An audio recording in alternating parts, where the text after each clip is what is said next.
Hi, welcome to the introductory lecture on medical device regulation in the European Union marketplace.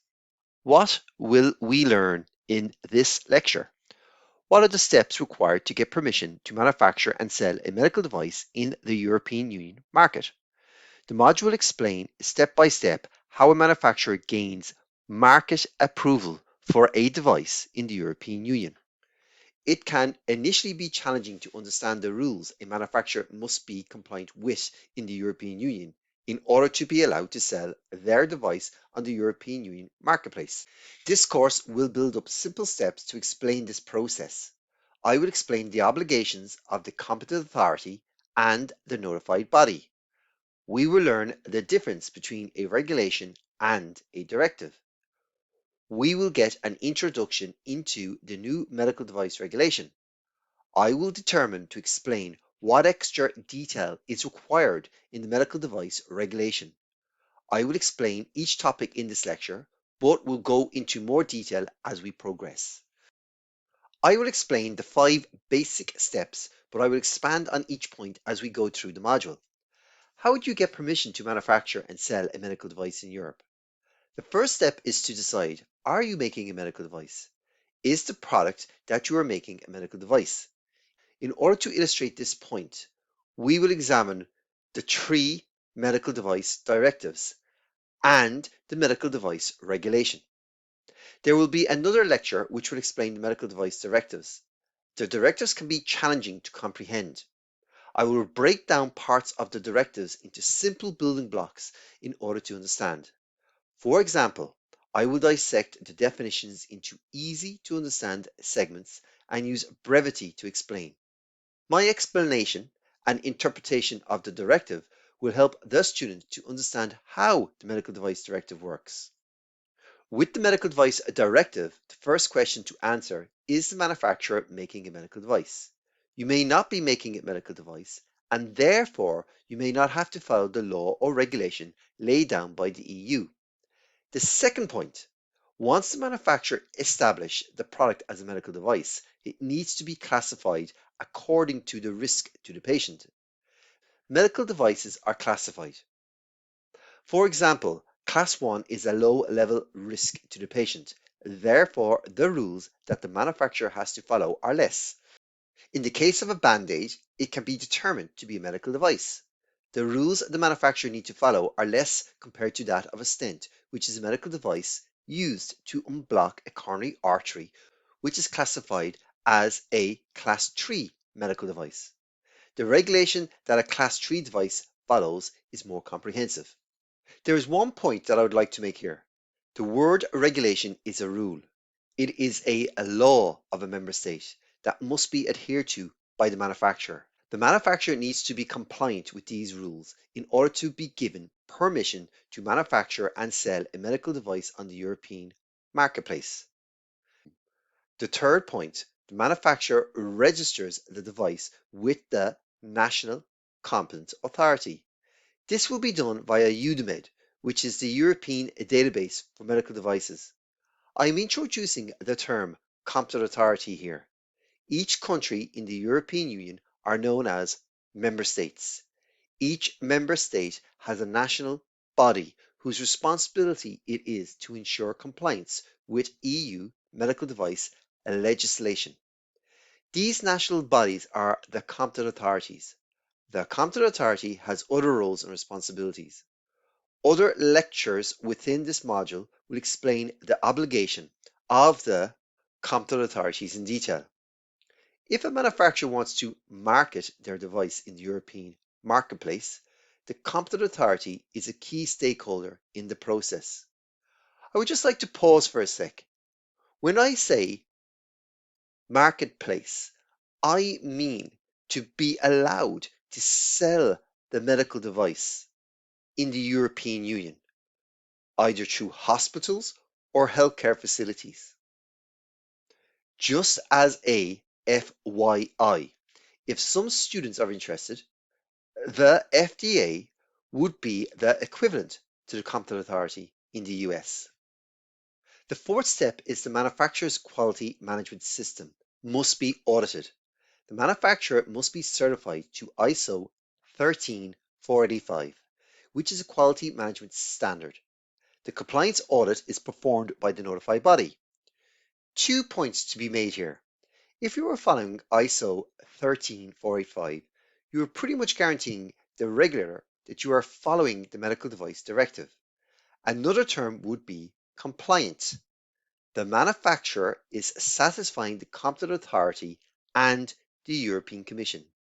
The next point is the introduction of a notified body. What is the role and responsibility of a notified body? It is important to determine the difference between a notified body and a competent authority. There are two separate lectures to understand the difference between these two bodies. The notified body will do the work of carrying out audits. The competent authority will delegate a notified body to perform audits of a medical device manufacturer to ensure that the manufacturer is adhering to the ISO 13485 standard. Therefore, the manufacturer is adhering to the regulation. The notified body will execute conformity assessments to ensure you are following the regulation. This is a summary because I have more detail in subsequent lectures. The fifth step, once the product is approved and released in the marketplace, it will be monitored for safety and efficacy by the competent authority. Similar to the pharmaceutical industry, there is market surveillance of the product for efficacy and safety. The questions that the manufacturer must answer: is the product effective and safe in the marketplace? Does the manufacturer need to take an action on the product in the marketplace to prevent a safety issue?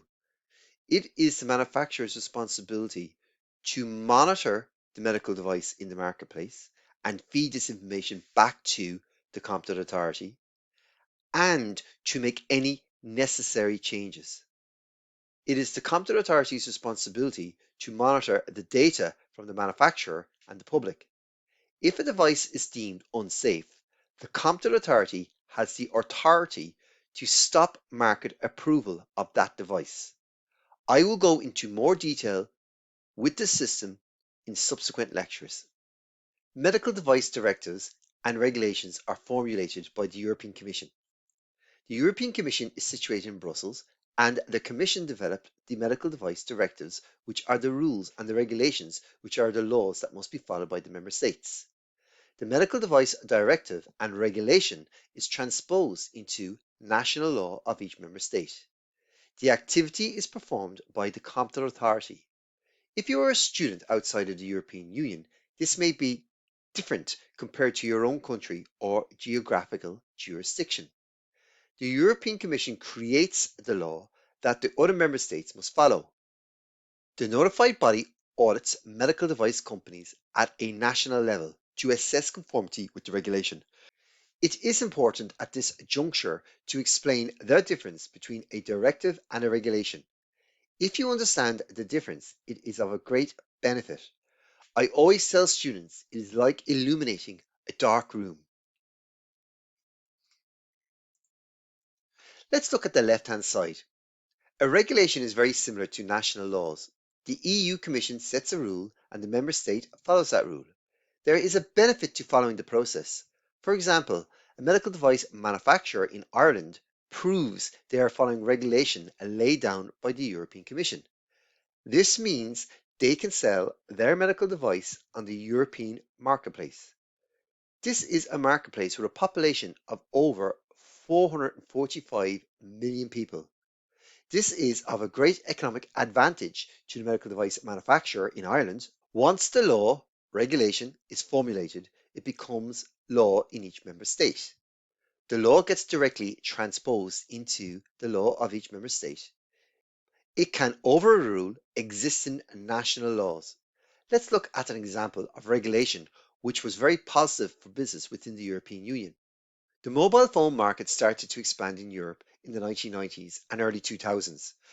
Initially, if you were traveling from one member state to another, there was tariffs.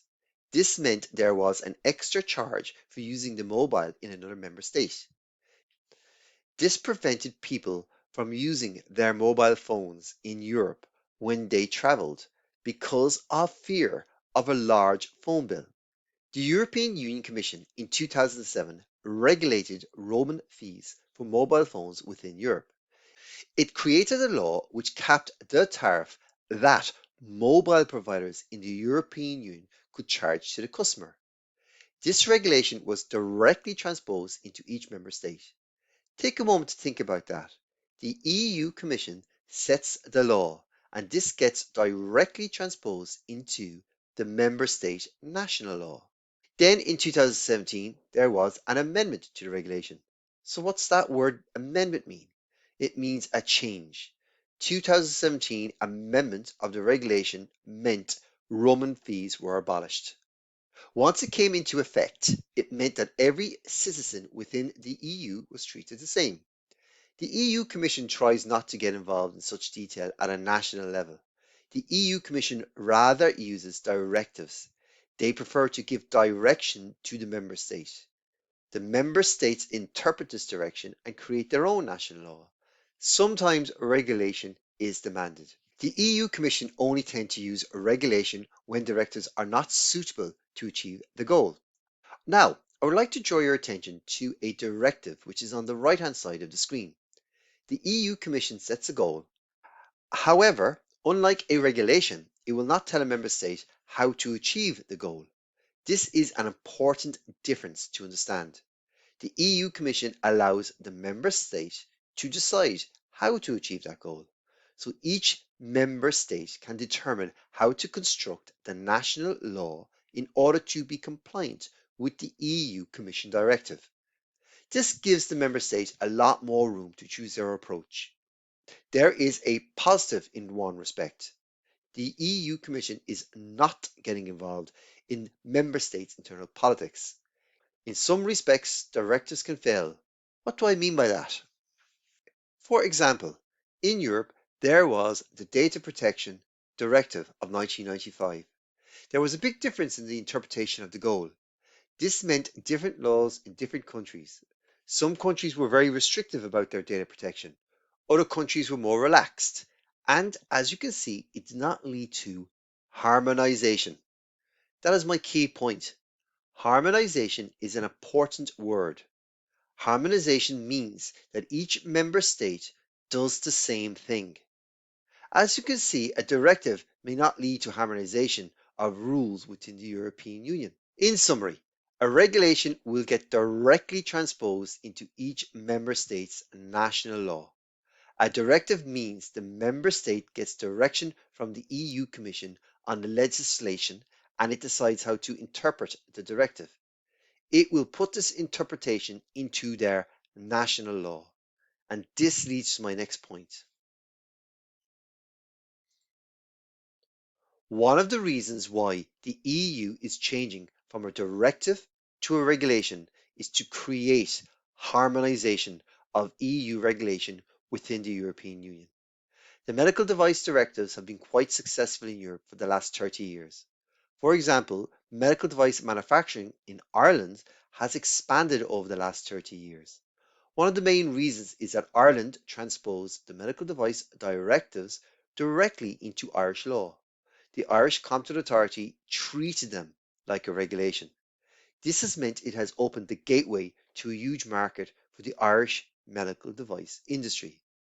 The Active Implantable Medical Device AIMDD and the Medical Device Directive MDD now has changed to the Medical Device Regulation MDR 2017-745. The In Vitro Diagnostic Directive has now been changed to the In Vitro Diagnostic Regulation. Harmonization further guarantees the chance that medical devices will be made to the exact same high standard throughout all member states of the EU. Other benefits of the medical device regulation is to improve transparency by the EUDMED system. This will track all medical devices that are placed on the marketplace. Technology has advanced since the directives in the 1990s, so the regulation takes that into account as well, especially concerning software. Another primary objective is to improve post-market surveillance of the medical device in the marketplace. This means that the medical device manufacturer is expected to monitor the medical device more closely for safety and performance. A more proactive system is expected. Regulation is a good principle that governs medical device manufacturing. So, what have we learned? There are 5 basic steps that are followed to gain permission to make and sell a medical device in the European Union. Understanding of the fundamental differences between a regulation and a directive. The medical device directives are being replaced by the medical device regulations. We discussed some of the changes in the medical device regulation 2017-745. Thank you.